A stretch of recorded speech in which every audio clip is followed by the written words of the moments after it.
While Shin and Lou are shopping for supplies, they get sidetracked playing with all the dogs on display, which, absolutely relatable. They don't even let me inside PetSmart anymore because I'll just take everything home with me.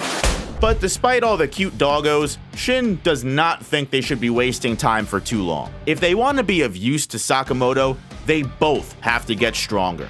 Suddenly though, every animal in the area begins to howl and growl. An ominous aura fills the air, as if all the creatures were seeing a ghost. Shin turns to see a skinny man laughing at what he would consider, not me, I think they're all great, but what he would consider stupid animals. This man, who we already know as Saw, one of the 4 inmates, is clearly the reason all the animals are entering fight or flight mode. Saw admits to being ex-military, a soldier who's watched plenty of people drop dead with no theatrics or spectacle, and he thinks pointless or quick deaths are a waste. That someone's final moments should be a drama to look at. So that's why, before Saw kills Sakamoto, he's going to take everything Sakamoto has ever loved first to make that kill as thrilling as possible. Before Shin can comprehend what he just heard, an axe rips through the air into Shin's side, launching Shin into the shelves next to them. Ironically, Saw claims he can't waste time on small fry and wants to get on to the main course of Sakamoto, so he's gonna kill him quick. Apparently, not viewing Shin or Lou as humans worth a dramatic ending, despite his earlier preaching. From the smoke,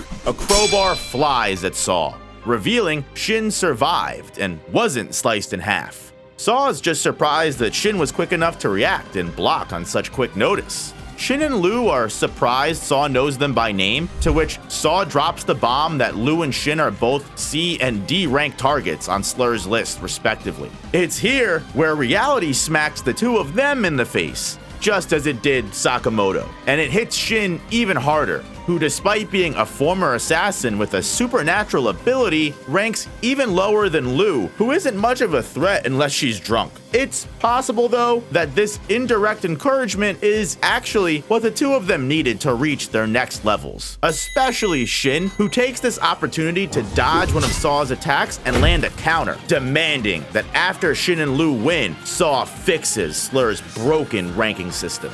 The bloodlust felt from Saw begins to lay an even thicker atmosphere of evil in the air. Impressed with Shin's tenacity, Saw offers to make their deaths interesting. But when Shin goes to read Saw's thoughts, that evil aura becomes paralyzing fear that clouds his clairvoyance. As Saw winds up, swinging his axe from a rope, the entire ceiling collapses under the weight of Saw's attacks. Shin and Lou are barely able to keep up as Saw spins his axe and continues to lay on pressure. Shin realizes that the dark cloud filling Saw's thoughts makes it nigh impossible to read for his attacks. So eventually, Saw rips open Shin's back as he tries to protect Lou, believing he's in complete control of the situation and calling them both boring. However, the duo reminds Saw not to underestimate them, or the Sakamoto family's tenacity, as they catch him off guard with a nail gun, and an even better duo than them, Axe body spray and lighter. Unfortunately, Saw's body durability is beyond natural. The serial killer casually shrugs off the flame attack and responds by causing an explosion of his own, whipping his axe into a nearby gas canister that blows up directly behind Shin and Lou, forcing Lou to grab Shin and tackle him out of the way, getting incapacitated in the blast, and making that previous hit of reality sink even deeper into the D-rank assassin's psyche. Even now, Shin needs to be protected. Shin wishes he could just be stronger, not wanting to let anyone down ever again. But as he lies wounded on the floor, Saw decides to kick the man while he's down, telling Shin that he disappointed him. For having such a cool little superpower, he claims Shin really just isn't that good at using it. Losing early is no problem for Saw though. The faster he kills Shin and Lou, the quicker he can make his way over to Sakamoto's place and start slaughtering the entire family. As Saw's axe drops its killing blow towards Shin, we cut back to Sakamoto, who's enjoying a lunch break with Heisuke. The two of them wonder where Shin and Lou are, while also discussing Shin's potential as an assassin. And Sakamoto admits even though Shin doesn't seem like much now, when the time comes, Shin will rise to the occasion. And almost on cue, as if for a moment Shin was able to listen in on that conversation, Shin thinks of Mr. Sakamoto, before suddenly, when we cut back to reality, Saw has missed his attack, and Shin is already standing behind him. At the same time, Saw, who was once the only one filling the room with aura, feels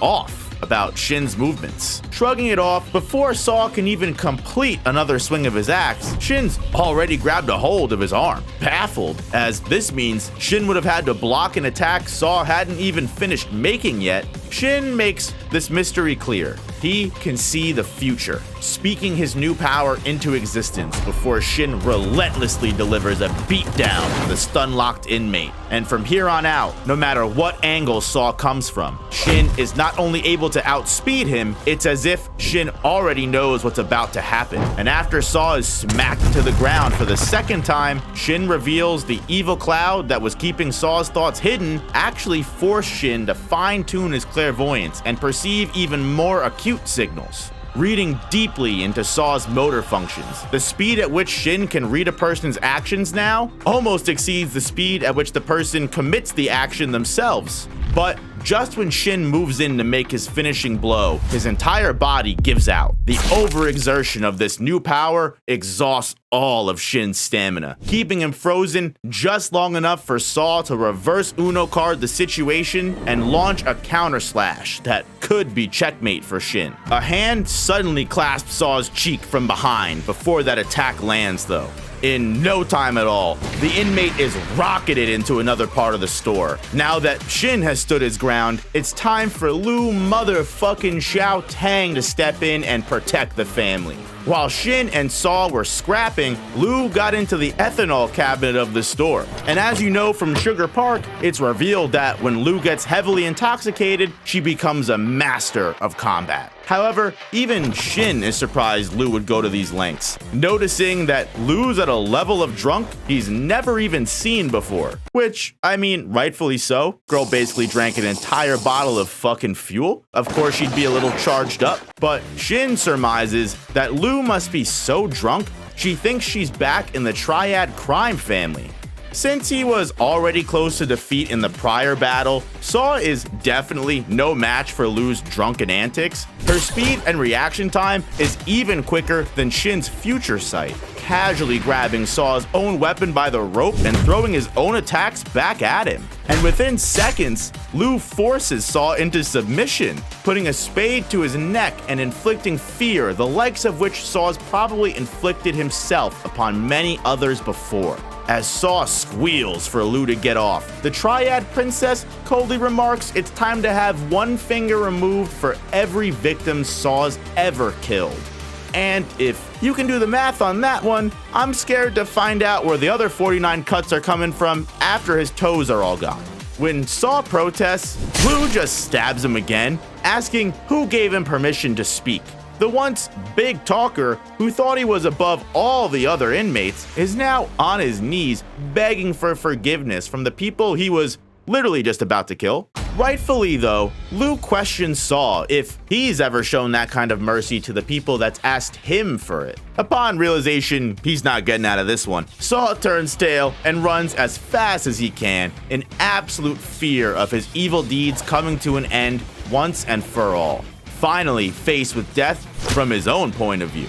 And Saw can't accept it. He cries for the two of them to get away from him, thinking to himself how quote-unquote bad endings are only fun when they involve literally anyone else other than him. Saw doesn't want to die yet. He hasn't gotten his fill of torturing others. But at this point, his fate is sealed.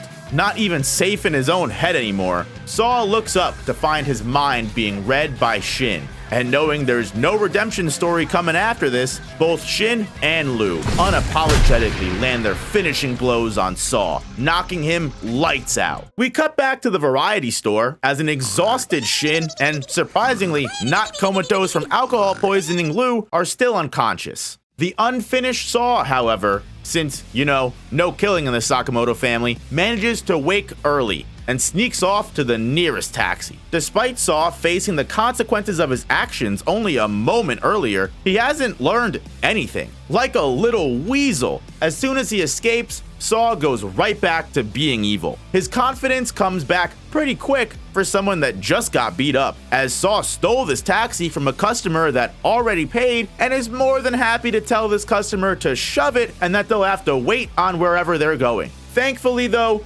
karma just made its second stop on the Humble train because the person Saw just stole a cab from is Hyo, one of the order members on the serial killer case. Hyo cracks the biggest smile in the back seat and happily obliges Saw's demands. In fact, wherever Saw's going, Hyo's going right with him.